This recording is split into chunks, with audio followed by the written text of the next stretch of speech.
Өчигдөр хуралдсан засгийн газрын ээлжид хуралдаанаар хөгжлийн сан байгуулах тухай шийдвэрийг гаргасан байна.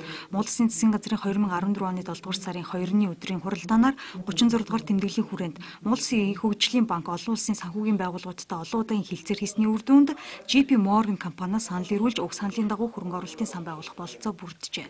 Дотоод болон гадаадын хөрөнгө оруулагчдын байгууллагуудтай хилцээ хийж явуулах эхний санхүүжилтийг хөөцруулж 100 саяын Америк долларын хөрөнгө оруулалтын амлалт өгөх эрхийг бол хөгжлийн банкнд олгосон. За энэ хөрөнгө оруулалтын санг байгуулах, бодлогоор дэмжих, чиглэгч ажиллахыг сангийн яамд даалгасан.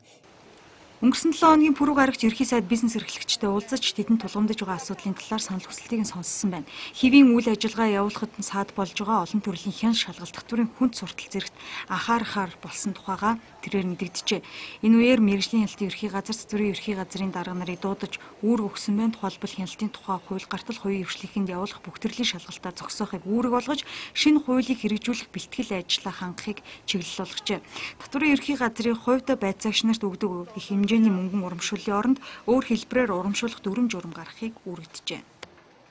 За ерөнхий сайд бол хэлж байгаа үнэхээр эдийн засгийг эрчимжүүлэхэд хүн суртал дарамт шахалт болон үйлчилж байгаа 10 гаруй хуулийг цэгцлэг зорилгоор бол 10 гаруй хуулийг бол улсын хурл өргөн бариад байгаа. Тэгэхээр энэ хуулийг батлуулахын тулд бид чармайлт гарган ажиллана. Гэхдээ энэ хууль хизээ батлагдаад дараагаар нь батлагдсны дараагаар эдийн засаг сэргийнэ гэд хүлээх юм бол энэ бол цаг хугацааны үзэх боломжгүй зүйлээ. Тийм учраас бол бид засгийн газар өөрийнхөө хэмжээний хүрээнд болцоотой бүх арга хэмжээг авна гэж ингэж хэлсэн.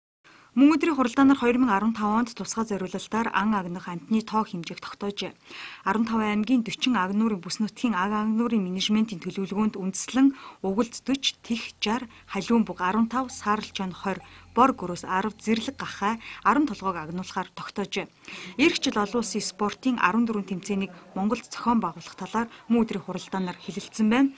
Өнгөрсөн жил олон улсын 10 тэмцээн Монгол улсад болсон нь 2.1 тэрбум төгрөгийг төсвөөс зарцуулсан бол 6.5 тэрбум төгрөгийг эргүүлэн олжээ. Эх жил тухайлбал Чингис хаан 2015 Гран при тэмцээн, Дэлхийн шилдэг эмэгтэй шатарчдын Гран при тэмцээн, Хөл бөмбөгийн Азийн цом 2015 Монгол турагтан бүхийн барилдаан зэргээс нэрлэж болох юм а. Засгийн газрын 7 хоногийн ээлжид хуралдаанаар эдгээрээс гадна химийн хорт болон аюултай бодисыг улсын хилээр лицензгүй нэвтрүүлэх, мөн Францын засгийн газар хоорондын ажлын хэсгийн 2 дугаар хуралдааны бэлтгэл ажлын талаар хэлэлцсэн байна.